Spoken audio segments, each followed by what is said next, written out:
வணக்கம். இந்த வீடியோவில் நாளை அரசு ஊழியர்களுக்கு 4 மாத நிலுவை டிஏ அகவலைப்படி உயர்வு சார்ந்து 2 குட் நியூஸ் குறித்து தகவல்கள் கிடைத்திருக்கின்றன. இது சார்ந்து முழு விவரத்தையும் பார்ப்போம்.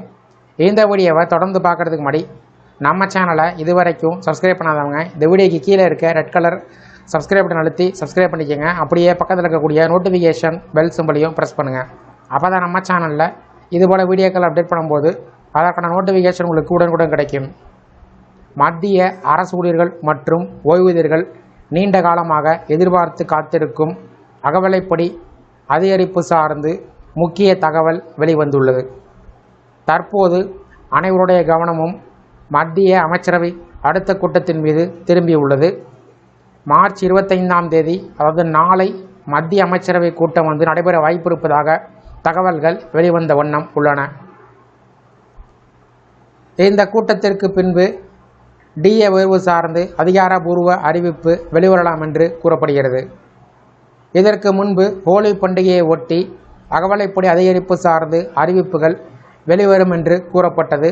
ஆனால் அதுபோன்று எந்தவிதமான அறிவிப்பும் வெளியிடப்படவில்லை.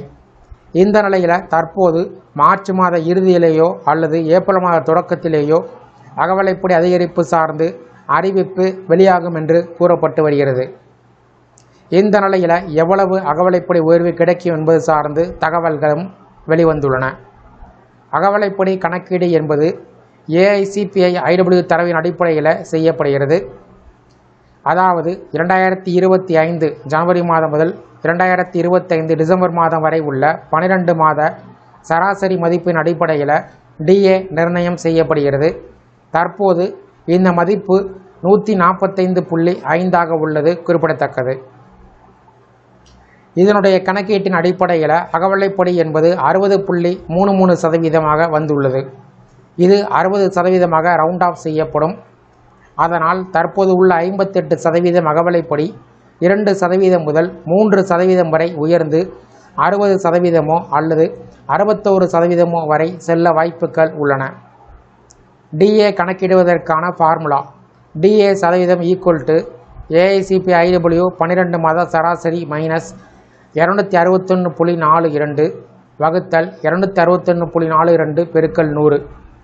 4 மாத அரியர் தொகை கிடைக்க வாய்ப்பு இருப்பதாக கூறப்படுகிறது. அதாவது அதிகாரப்பூர்வ அறிவிப்பு மார்ச் மாத இறுதியிலேயோ அல்லது ஏப்ரல் மாத தொடக்கத்தில் வெளிவந்தாலும் டிஏ உயர்வு 2026ஆம் ஆண்டு ஜனவரி மாதம் 1ஆம் தேதி முதல் கணக்கிட்டு வழங்கப்படும். இதன் காரணமாக ஜனவரி, பிப்ரவரி, மார்ச், ஏப்ரல் இந்த 4 மாதங்களுக்கான அரியர் தொகை ஒரே தவணையில் வழங்கப்படும். இது ஊழியர்களின் வருமானத்தில், அதாவது சம்பளத்தில் குறிப்பிடத்தக்க மாற்றத்தை ஏற்படுத்தும். 7வது ஊதிய குழு பரிந்துரை 2025 டிசம்பரில் முடிவடைந்தது. இதற்கு பின்பு வரும் முதல் டிஏ உயர்வாக இது இருப்பதால் மிகவும் முக்கியமானதாக கருதப்படுகிறது. மேலும் 8வது ஊதிய குழு சார்ந்து விவாதங்கள் நடைபெற்று வருவதால் இந்த டிஏ உயர்வு எதிர்கால சம்பளத்தின் கணக்கீட்டில் தாக்கத்தை ஏற்படுத்தும். மொத்தத்தில் மத்திய அரசு ஊழியர்களுக்கு டிஏ உயர்வு சார்ந்த அறிவிப்பு மிக விரைவில் வெளிவரலாம். அதாவது இந்த மாத இறுதி அல்லது அடுத்த மாத தொடக்கத்தில் வெளிவரும் சூழல் உருவாகியுள்ளது. ஆனால் இதுவரை மத்திய அரசு தரப்பிலிருந்து அதிகாரப்பூர்வ அறிவிப்பு வெளிவரவில்லை. எனவே அடுத்த அமைச்சரவை கூட்டம் எப்போது நடைபெறுமோ அது சார்ந்த அறிவிப்பு வெளிவரும் என்று எதிர்பார்க்கப்படுகிறது. இந்த வீடியோ குறித்த உங்களுடைய கருத்துக்களை கமெண்ட் செக்ஷனில் பதிவுங்க. இந்த வீடியோ பிடிச்சிருந்தால் வீடியோக்கு ஒரு லைக் பண்ணுங்கள். இந்த வீடியோவை அனைவருக்கும் ஷேர் பண்ணுங்கள். நன்றி.